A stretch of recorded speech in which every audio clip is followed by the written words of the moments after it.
Hello, everyone. My name is Dave Hennessy from D. Hennessy Studios on YouTube. Today, I want to talk about the amazing way to explore Europe by driving the back roads. Now, whether you're winding through the rolling hills of Tuscany, cruising along the dramatic coastline of Ireland, or weaving through the small villages of France, which I truly love, taking the road less traveled can lead to unforgettable experiences. But like any adventure, it comes with both rewards and challenges. So let's look at the positives, the potential downsides, and what you need to do to prepare. Some of the positives: why you should drive the back roads. Well, you're going to get an authentic experience.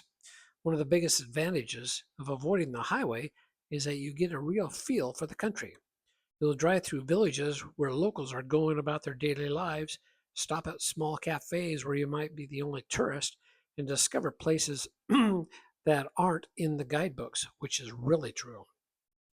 Scenic beauty. If you want postcard worthy views, the back roads are the way to go. You'll pass through vineyards, excuse me, in Spain, sunflower fields in France, and alpine lakes in Switzerland. The scenery alone makes it worth taking the slower route. There's a lot less stress and more enjoyment. While highways get you from point A to B quickly, they can be crowded and stressful, especially in Europe if you've got the Autobahn, how fast it's going. On back roads, you'll often find less traffic, except for tractors maybe, and a more relaxed driving experience, assuming you're comfortable with narrow roads. And that can be really true. Even up in the mountains, you're going to have well-paved roads, but they may be like one-lane roads, like one car. So you have to be careful.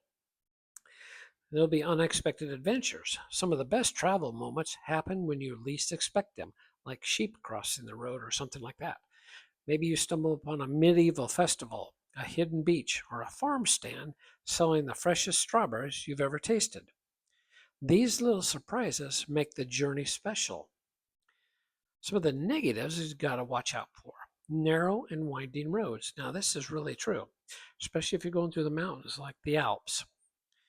In many European countries, back roads can be extremely narrow, sometimes barely wide enough for one car.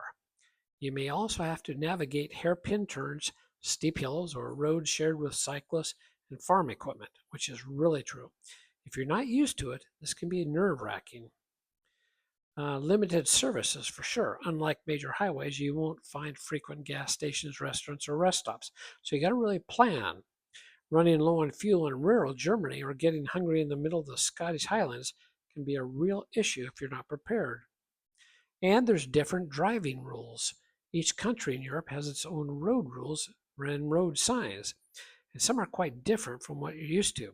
Speed limits change without much warning. Road signs may be in languages you don't understand, and in places like the UK or Malta, you'll be driving on the left side of the road. GPS, you can't always count on it because sometimes it's going to lead you astray. It'll send you down the wrong road, and then you may have a hard time turning around. How to prepare. Know the driving rules. If you know which countries you're going to go into, check out the rules. Rent the right car. Now, we had a problem with this. And make sure you check the mileage. If it's unlimited, you're okay. But if it's limited, you really got to watch it because they're going to ding you at the end, which they did us. So check if your rental is manual or automatic. Many European cars are stick shift, and a lot of them, most of them, use diesel, which is just fine in Europe. Those cars will get you a long way. Remember, the countries in Europe are close together, so you're not going to need to fill up that many times. But remember, if you got a diesel car, don't put gas in it. You'll be in trouble then. You need a backup map just in case your GPS doesn't work. And you need to be flexible. A lot of times the roads are being worked on, and you need to have alternate routes to wherever you're going to go. So give yourself some extra time.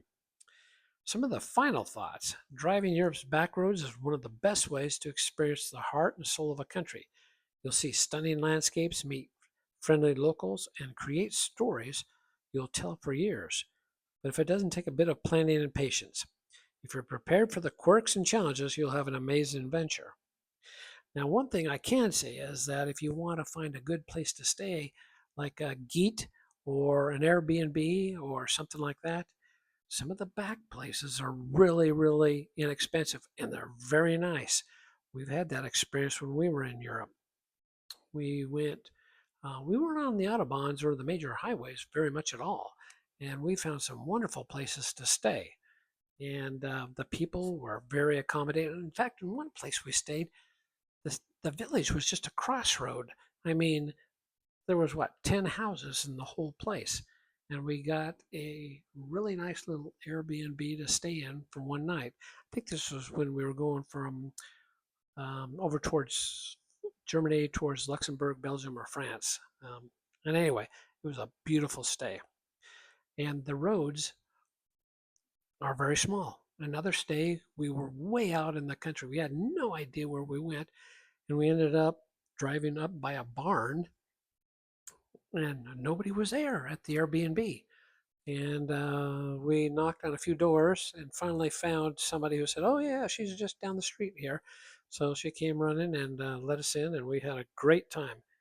In any case, try it and you'll love it. Thanks for subscribing. Thanks for watching.